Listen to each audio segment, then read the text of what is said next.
자, 이번 시간에는 18강입니다. 3.1운동과 대한민국 임시정부 활동을 배워보도록 하겠습니다. 사실 이 단어에서 가장 중요한 건 역시나 3.1운동과 그리고 임시정부입니다. 임시정부 핵심이지만 3.1운동이 일어나게 된 그 배경, 그리고 또 임시정부가 일어나게 된 그 과정, 그 이전에 1910년대에 우리가 국내와 그리고 국외에 일어났던 그 민족 운동이 바탕이 되었다라고 하는 것을 부정할 수가 없습니다. 그래서 1910년대에 이루어졌던 국내외 민족 운동을 먼저 살펴봐야지 이 과정 속에 3.1운동과 임시정부 활동이 더욱더 활발하게 진행될 수가 있었구나라는 것을 여러분들이 이해할 수가 있을 것입니다. 그래서 첫 번째, 이번 시간에는 1910년대 국내외 민족운동을 살펴보겠습니다. 크게는 역시 가로 1번의 국내 민족운동과 가로 2번의 국외 민족운동 이렇게 나눌 수가 있겠습니다. 자, 그럼 먼저 국내 민족운동 보겠습니다. 자, 국내 민족운동은 사실은 의병투쟁이 있어 왔습니다. 우리 의병은 다 배웠습니다. 그쵸? 어떤 의병들이 있었는지는 여러분들이 다 알 거라 생각합니다. 뭐 을미의병이니 뭐 을사의병이니 그쵸? 정묘의병이니 여러분 다 알고 있을 겁니다. 그 잔 세력들이 남아있던 세력들이 있었다는 얘기죠. 그래서 국권 피탈되고 난 다음에 이런 의병운동이 침체될 수밖에 없었습니다. 남한 대토벌 작전이니 여러분들 다 알고 있어 배워서 다 알고 있을 겁니다. 개미 새끼 한 마리 남기지 말고 다 죽여라 라고 했던 그 남한 대토벌 작전. 그래서 더 이상 남을 수가 없었죠. 그렇죠? 최응언이라는 최후의 의병장이 거의 마지막으로 사실은 의병은 국내에서는 거의 소멸되었다 이렇게 보셔야 되겠어요.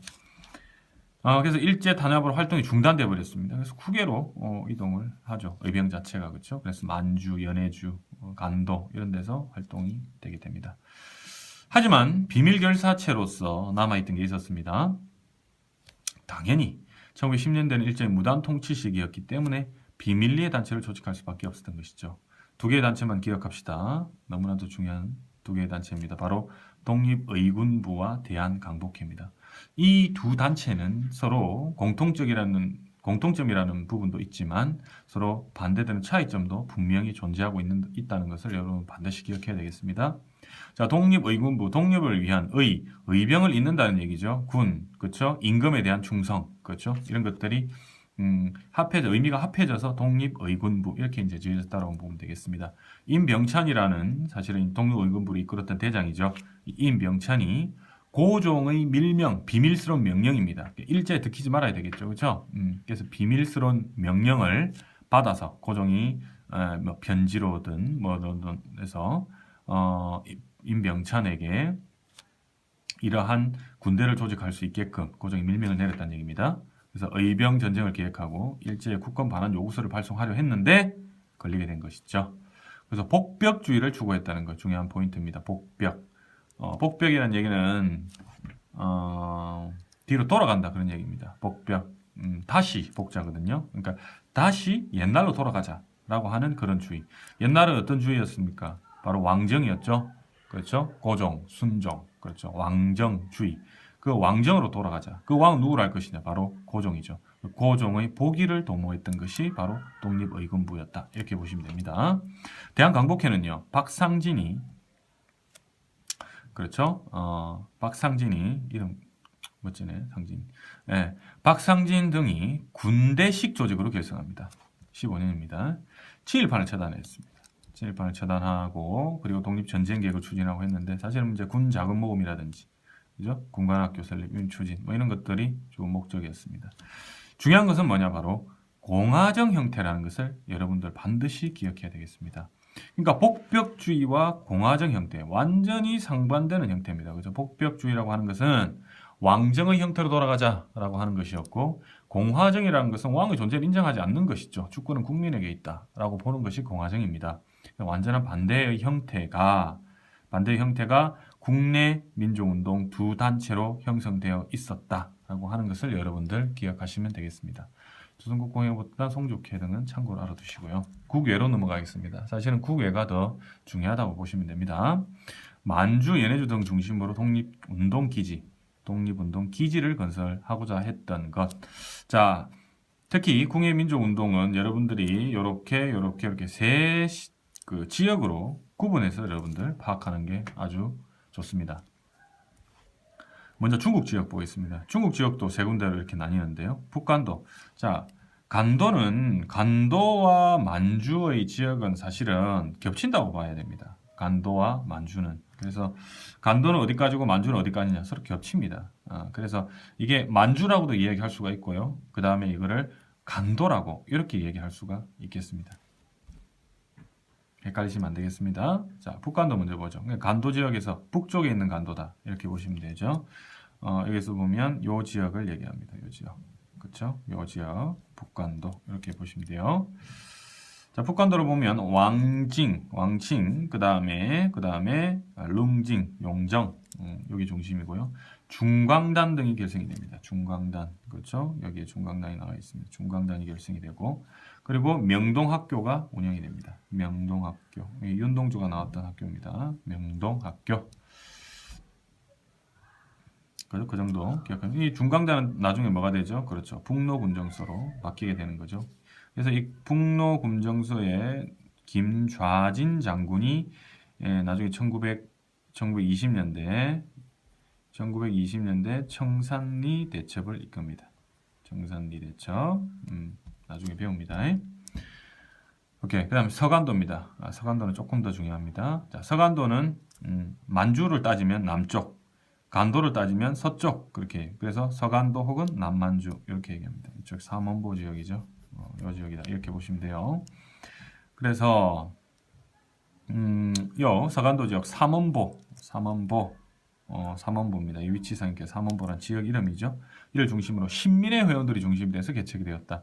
우리가 이미 배웠듯이 1907년에 만들어진 이 신민회라는 조직은 겉으로는 교육사업이나 산업 이런 데 힘쓰는 그런 조직의 형태로 보이지만 안으로는 독립군 기지 건설에 열을 올렸다. 그런 얘기를 했던 적이 있습니다.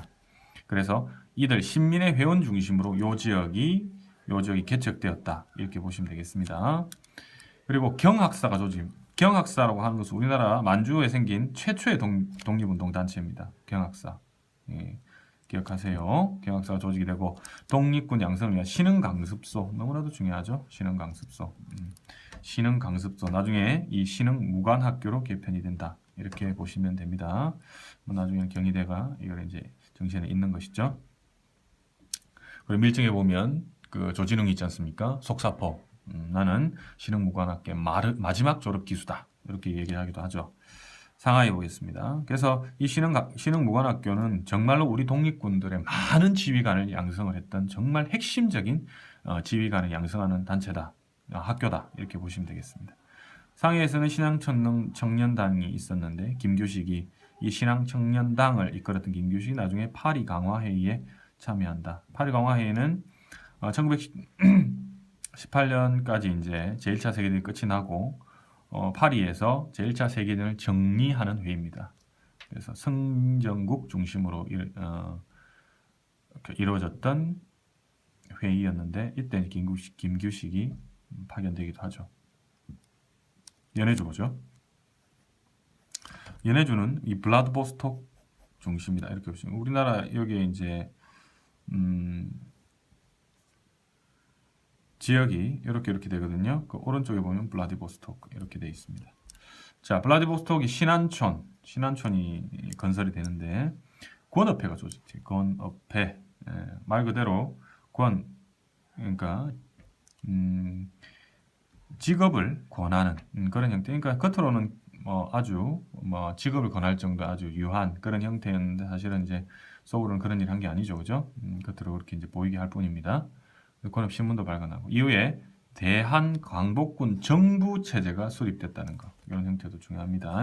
그리고 이 정부 형태가 나중에는 대한국민의회라는 정부 체제로 아주 탈바꿈하게 된다.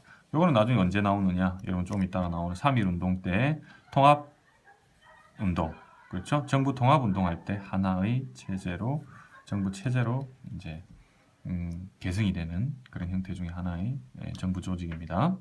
미주 지역에 보면은 대한인국민회, 장인한 정명은 알고 있죠. 스티븐스를 사살했습니다. 샌프란시스코에서 페리항이었죠. 거기서 장인한 정명훈이 스티븐스를 살해하는 그 민족적 어떤 쾌거, 그러니까 이런 것을 계기로 미주 사회에서 장인한 전명훈의 의견을 한번 봐라. 우리가 지금 가만히 있어서는 안 된다. 우리 미주에서도 독립운동을 위해서 하나의 어떤 조직 체계를 만들자라고 해서 만들어진 게 바로 대한인국민회다라는 것입니다. 잘 기억하세요. 그리고 미주 지역 최대 규모 독립단체고 대조선 국민군단입니다. 군대죠. 군대를 얘기합니다. 박용만이 하와이에서 결성한다는 게 핵심입니다. 하와이는 뭐냐면 우리 이민 노동자들이 이민 1세대죠. 이민 1세대의 우리 노동자들이 하와이의 사탕수수 농장, 여기에 이제 대거, 이민을 가게 되는데, 하와이에. 그들은 정말로, 힘들게 정말 살았습니다, 이들은. 말 그대로 낮에는 돈을 벌고요, 사탕수수 농장에서 정말 힘들게 노동하고, 밤에는 정말 언제든 우리, 항일 독립을 위해서 필요시에 언제든 군대로서 투입될 수 있게끔 군사훈련을 펼쳤던 정말로 대단하신 분들입니다. 예. 이와 관련돼서 여러분 늘 선생님이 이제 수업 시간에 얘기를 하지만 아리랑 다음에 한번 반드시 꼭 한번 읽어보시기 강추해드립니다. 예. 그래서 이때 이제 하와이에서 노동자 중심으로 만들어졌던 군대가 바로 대조선 국민군단이다. 이렇게 보시면 되겠습니다. 그리고 자세한 사항은 사실은 여러분들이 요 밑에 있는 내용들은 한번 읽어보면 충분히 다 이해할 수 있을 것이라고 생각을 합니다. 자, 1910년대 국내외 민족운동은 여기까지 하도록 하겠습니다.